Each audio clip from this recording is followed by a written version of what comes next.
Assalamualaikum warahmatullahi taala wabarakatuh. Pada pertemuan perkuliahan kali ini kita akan membahas tentang analisis regresi, di mana sebelumnya kita sudah membahas juga tentang analisis korelasi. Nah, apa perbedaan dari analisis korelasi dan regresi ini?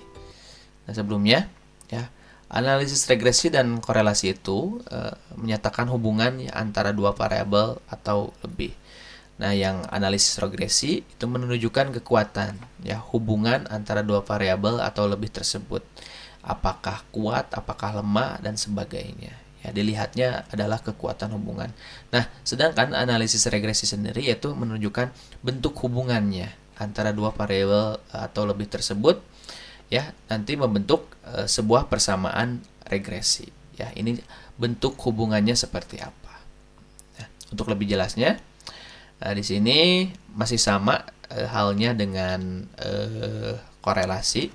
Dalam suatu persamaan regresi itu terdapat dua macam variabel. Yang pertama dependent, ya, itu tak bebas, jadi variabelnya bergantung variabel yang lain. Nah, biasanya ini dilambangkan dengan simbol Y. Dan satu lagi variabel independent atau variabel bebas. Ya. Nah, ini sebaliknya, nilainya tidak bergantung pada variabel yang lain. Ini dimisahkan dengan X. Ini sama dengan korelasi, yaitu variabel dependent, independent, atau bebas atau tak bebas. Ya. Nah, analisis regresi sendiri itu merupakan teknik untuk membangun persamaan. Nanti hasil akhirnya sebuah persamaan yang bisa digunakan untuk mencari perkiraan atau prediksi, ya, dari suatu masalah tersebut. Nah, konsep dasar analisis regresi ini yaitu perubahan nilai suatu variabel dapat disebabkan karena adanya perubahan pada variabel lain yang mempengaruhi. Tadi, ya, kita bisa disimpulkan mana variabel X, mana variabel Y. Ya. Jika variabel Y ini tergantung terhadap nilai variabel X. Ya. Contoh di sini, ada pada seorang karyawan terjadi perubahan tingkat produktivitas karena adanya perubahan upah yang diterimanya. Nah, di sini artinya bahwa karyawan tersebut, ya, semakin produktif sebagai akibat dari tambahan upah yang diterimanya. Jadi berbanding lurus, bertambahnya upah, karyawan tersebut ya semakin produktif. Nah, kita akan mencari analisis regresinya, ya.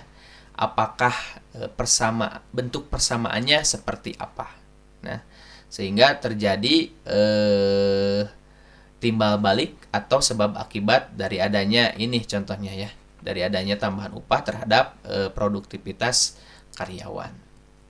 Nah, contoh-contoh penggunaannya ini ada beberapa contoh. Yang pertama, analisis regresi antara tinggi orang tua terhadap tinggi anaknya. Ya, apakah berbanding lurus atau bagaimana? Yang kedua itu tentang pendapatan terhadap konsumsi rumah tangga. Ya. Pendapatan naik, konsumsi rumah tangga juga apakah ikut naik atau turun atau sebaliknya. Nomor 3, antara harga terhadap penjualan barang. Yang keempat, tingkat upah terhadap tingkat pengangguran. Ya, upah semakin tinggi, tingkat pengangguran apakah semakin banyak atau semakin sedikit. Yang kelima, ya, tingkat suku bunga bank terhadap harga saham. Yang keenam, biaya periklanan terhadap terhadap volume penjualan perusahaan. Nah, itu beberapa contoh dari penggunaan analisis regresi. Ya. Nah, di sini regresi dibagi itu menjadi dua, ada linear dan tak linear. Yang linear itu terbagi dua juga. Yang pertama itu yang sederhana, ya. Artinya variabelnya ada dua, ya, bebas dan tak bebas. Nah, sedangkan yang berganda itu bebasnya satu dan tak bebasnya satu, dan yang bebasnya lebih dari satu, dua bahkan sampai tiga. Ya. Seperti itu.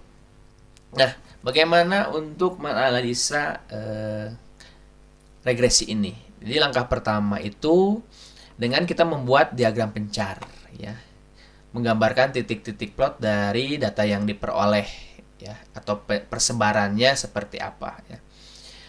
Data pencar ini digunakan yang pertama dapat membantu apakah relasi itu berguna antar variabel. Yang kedua, membantu dalam menentukan jenis persamaan yang akan digunakan nanti, ya, untuk menentukan hubungannya seperti apa. Nah, ini fungsi dari diagram pencar. Nah, contohnya ini juga ada di korelasi. Maaf, ada di ya benar korelasi. Ini linear positif ya, garis lurus ya, semakin tinggi persebarannya terhadap suatu grafik. Ini linear negatif ya, sebaliknya. Nah, ada linear kurva positif, ada yang negatif seperti ini. Nah, kita langsung ke sini ya. Analisis regresi linear sederhana. Nanti ini linear yang dua variabel ya, variabel bebas dan satu variabel tak bebas. Nah, ini persamaannya berupa garis lurus ya, yang menyatakan hubungan antara variabel bebas dan variabel tidak bebas. Yang bebasnya itu X, yang tak bebasnya itu Y. Nah, untuk memperkirakan nilai Y berdasarkan daripada nilai X. Nah, ini sebagai persamaan regresi yang sederhana. Nah, ada yang namanya untuk menyelesaikan regresi itu ada metode kuadrat kecil, ya, terkecil, ya, digunakan untuk menentukan persamaan linear estimasi.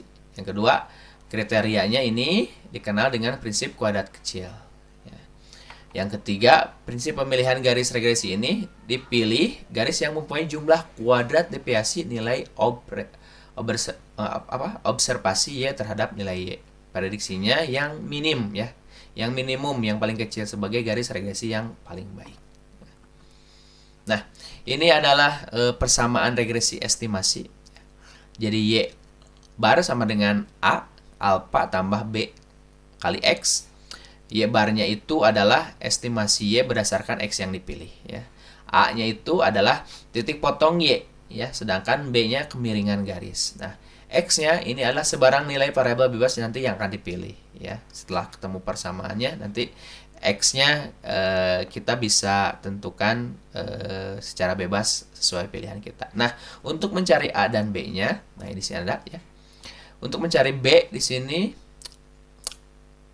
simpangan baku XY ya, sigma XY dikurangi sigma X kali sigma Y per N ya, dibagi N per sigma X kuadrat kurangi sigma X dikuadratkan dibagi N. Sedangkan untuk mencari A-nya yaitu Y bar kurangi BX bar. Nah, untuk lebih jelasnya di sini ada sebuah contoh ya. Dalam sebuah praktikum fisika dasar diperoleh data yang menghubungkan variabel X terhadap variabel yang terikat yaitu variabel Y. Nah, contohnya dalam tabel seperti ini, uji ke-1 ya. Ini proses uji percobaan ya. Ini ada 8 percobaan dan ini X itu sebagai variabel bebasnya, ini tak bebasnya. Jadi nilai Y tergantung terhadap nilai X. Ketika X-nya 6, Y-nya 30, ketika X-nya 9, Y-nya 49. Ketika X-nya 3, 18 dan seterusnya ya. Jadi ini Y-nya, nilai Y-nya lebih besar dari nilai X-nya kan, di sini bisa terlihat ya. Nah, bagaimana untuk menentukan analisis regresinya? Jadi berdasarkan kajian teoritis dan sifat fenomena tadi yang kita amati X terhadap Y, bisa dikatakan hubungannya linear. Linear itu artinya semakin tinggi nilai X-nya, semakin tinggi pula nilai Y-nya ya. Jadi linear garis lurus ya. Maka persamaan garis regresinya itu sebagai berikut ya. Ini tadi tulis lagi ya. Nah, kita cari XY-nya karena kita butuh nilai XY, artinya nilai X dikali Y, terus X kuadrat ya, nilai X-nya dikuadratkan, nilai Y-nya dikuadratkan. Nah, kita juga butuh X bar ya di sini untuk melengkapi rumusnya. X bar itu rata-rata ya, rata-rata dari X ya, rata-rata dari X, berarti ini yang X ini ya. Nah, X ini kita jumlahkan, hasilnya kan ini 56 dibagi N-nya 8 ya, hasilnya 7, rata-ratanya 7. Yang Y ya, sigma Y-nya 296 dibagi 8, hasilnya 37. Nah, ini X bar, Y bar. Nah, terus ini XY, X kuadrat, Y kuadrat. Kita buat di dalam satu tabel ya, supaya lebih rapih dan tertata, supaya lebih gampang juga dibacanya. Nah, kolom yang Y kuadrat yang tadi Y kuadrat ini ya. Ditambahkan pada tabel ya, meskipun dalam perhitungannya meskipun belum digunakan ya. Nah, nilai tadi akan digunakan di kemudian ya kalau sudah dapat. Nah, jadi dengan menggunakan tadi hasil tabel tadi ya, kita cari dulu nilai A dan B-nya. Nah, nilai B ini ya. Nilai B ini kan ada dibagi ini ya, N ya. Nah, boleh juga ditulis seperti ini. N-nya pindah di depan ya. Seperti ini boleh. Ya. Untuk lebih seragamnya pakai yang ini saja. Ya, kalau tadi mungkin terlihat agak susah. Nah, ini sama saja ya. Untuk B-nya yaitu N dikali sigma XY dikurangi sigma X dikali sigma sigma X kali sigma Y. Nah, hasilnya ini ya, ini N-nya, sigma XY-nya, ini sigma X-nya, sigma Y-nya dibagi ya. 8 itu jumlahnya, sigma X kuadrat ya, X kuadratnya sigma X kuadratnya dikuadratkan, sigma X-nya ini kan. Sigma X-nya 56 dikuadratkan jadi 428 dan sigma X dikuadratkan ya. Awas, ini berbeda ya. Nah, seperti itu. Nah, hasilnya yaitu setelah dioperasikan, hasilnya 5,1389. Nah, untuk mencari A-nya itu Y bar dikurangi B X bar ya, rata-rata dari Y dikali B ya. B-nya tadi ini ya, dikalikan X. Hasilnya Y barnya 37 kurangi B-nya itu kan 7 ya, kali 51389 ya. Nah, setelah itu jadi persamaan regresinya menggambarkan hubungan antara variabel dan XY-nya ya pada percobaan praktikum tadi, yaitu Y aksen, maaf ini Y aksen ya, bukan Y bar. Y aksen sama dengan A tambah BX sama dengan A-nya ini ya tadi 1,0277 tambah BX. BX-nya mana? BX-nya itu ini 5, nah ini ya. BX-nya 5,1389X. Jadi ini hasil dari regresi itu sebuah persamaan ya. Bila mana kita mengganti X-nya, nanti akan ketahuan berapa. Nah, dengan menggunakan persamaan garis regresi yang diperoleh, maka dapat diperoleh hasil yang akan diperoleh nilai Y-nya. Jadi ketika kita masukkan X ya, tadi kan ketika X-nya 6, Y-nya 30. Nah, ketika kita akan memasukkan X secara acak, kan di sini ketika X-nya 6, 30, ketika X-nya 9 jadi 49. Nah, bagaimana kalau kita X-nya secara sembarang? Nah, kita buat dulu persamaan seperti ini. Langkah-langkahnya seperti tadi. Nah, ketika X-nya kita masukkan nilai bebas ya, maka nanti akan memperoleh nilai Y-nya. Contohnya di sini. Misal untuk X sama dengan 4, maka akan diperoleh Y-nya, kita tinggal masukkan aja X di sini ganti dengan 4. Maka akan diperoleh nilai Y-nya 21. Jadi kalau ditabelkan seperti ini. Ini X, ini Y. Nah, ketika X-nya 4, berapa nilainya? Masukkan ke persamaan ini. Nanti hasilnya ini 21,583. Nah, seperti ini.